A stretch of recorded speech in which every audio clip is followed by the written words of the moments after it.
जी हाँ दोस्तों, आज आइए हम आपको लेके चलते हैं ग्रह प्लैनेट। जो ज्योग्राफी में हम बात कर रहे थे, आइए बात करते हैं ग्रह। ग्रह हम किसे कहते हैं? सबसे पहले हमें ये जानना होगा कि ग्रह किसे कहते हैं।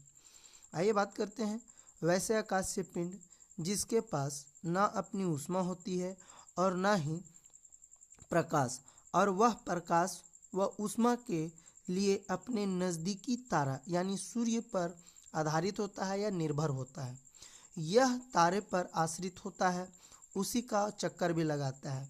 और यह ग्रह जो है किसके चक्कर लगाते हैं? तारे के चक्कर लगाते हैं। अब शुरुआती में ग्रहों की संख्या 9 थी, किंतु यानी लेकिन अभी वर्तमान में ग्रहों की संख्या 8 है। उसी को आगे लेकर के चलते हैं। हम इन ग्रहों को दो श्रेणियों में बांटते हैं या दो श्रेणियों में रखते हैं। पहला जो है पार्थिव श्रेणी और दूसरा है जोबियन श्रेणी, जिसको हम जोबियन ग्रह भी कहते हैं। उसके बाद जो है हम आगे बात करते हैं पार्थिव ग्रह। पार्थिव ग्रह में इन्हें इन्हें हम आंतरिक ग्रह भी कहते हैं। हम लोग जो है इन्हें आंतरिक ग्रह भी कहते हैं। इन्हें ग्रहों की घनत्व अधिक होती है। इन ग्रहों की घनत्व अधिक होती है। यह ठोस अवस्था में पाई जाती है। यह पृथ्वी से समांतर रखते हैं, यानी पृथ्वी के जैसा होते हैं। इनके उपग्रह कम होते हैं। जैसे बात करें मरकरी में यानी बुध में आपका उपग्रह है ही नहीं है। वेनस यानी शुक्र में उपग्रह है ही नहीं है। पृथ्वी में है तो वह है एक चंद्रमा। मंगल में एक है तो वह है एक फेबोस और डिमोस। ये दो उपग्रह हैं, यानी नहीं के बराबर होता उपग्रह।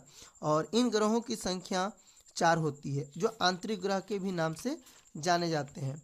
और इन आंतरिक ग्रहों के नाम आपके सामने स्क्रीन पर निम्न है, जो आपका है बुध, शुक्र, पृथ्वी, मंगल। बुध को इंग्लिश में मरकरी कहते हैं, शुक्र को वेनस कहते हैं, पृथ्वी को अर्थ कहते हैं, मंगल को मार्स कहते हैं।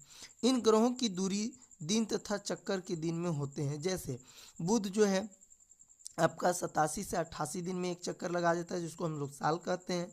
शुक्र 225 दिन, हाँ 225 दिन।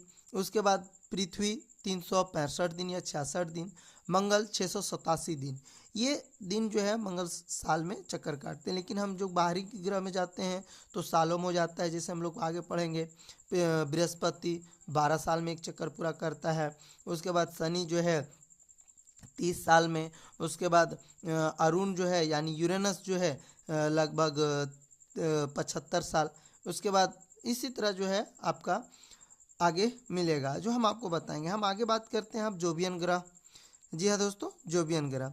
जोबियन ग्रह को बाहरी ग्रह भी कहा जाता है। इन ग्रहों का आकार बड़ा होता है और घनत्व कम होता है। घनत्व इतना कम होता है कि हम और आप इस चीज़ को अंदाज़ा नहीं लगा सकते। ये गैसीय अवस्था में पाई जाती है और इनकी उपग्रहों की संख्या अधिक होती है। जैसे बृहस्पति में ग्रहों की संख्या 67 से 68 है, 97। शनि में 97, 98 है। इस तरह का बाहरी ग्रहों का नाम निम्न है। ये हैं बृहस्पति, शनि, अरुण, वरुण। अब बृहस्पति को इंग्लिश में जुपिटर कहते हैं, शनि को सटर्न कहते हैं, अरुण को यूरेनस कहते हैं और वरुण को नेपच्यून कहते हैं। हम आप बात करते हैं थोड़ा सा प्लूटो में। प्लूटो की बात करते हैं तो प्लूटो यह 9वां ग्रह था, किंतु 24 अगस्त 2006 ईस्वी को चेक गणराज्य के राजधानी प्राण में अंतर्राष्ट्रीय खगोल संघ की बैठक में इसे ग्रह की श्रेणी से निकालकर इसे बौना ग्रह में नाम दे दिया गया, बौना ग्रह में डाल दिया गया। और अभी प्लूटो का नाम जो है 13, 43, 40 है।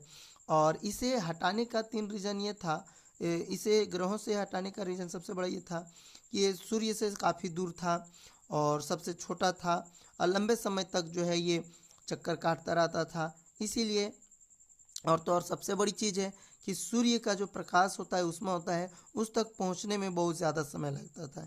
इन्हीं कारणों से प्लूटो को वैज्ञानिकों ने इसे ग्रह के नाम से हटा दिया गया है। तो थैंक यू दोस्तों, आज के लिए मैं इतना ही आपको वीडियो को शेयर करता हूँ।